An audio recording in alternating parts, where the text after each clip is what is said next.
depuis le début. Je pense que c'est ça les véritables objectifs stratégiques des Américains, c'est empêcher la coopération de l'Allemagne et la Russie. Au stade actuel, un rapprochement Allemagne-Russie, c'est la terreur des géopoliticiens américains. Mais ça va rater, parce que la guerre va finir par cesser.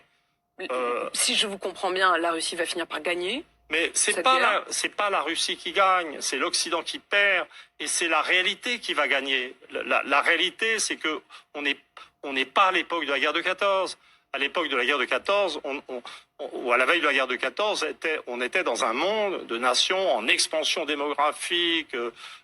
La puissance économique, industrielle et militaire jaillissait de partout, et tout le monde avait peur que son voisin soit plus rapide dans la croissance. Donc les Français avaient peur des Allemands, les Anglais avaient peur des Allemands, les Allemands avaient peur des Russes. Il y avait des ressources démographiques inépuisables, et ça a permis d'entretenir 2 guerres mondiales. Mais maintenant, ce qui caractérise le monde avancé, c'est le déficit démographique.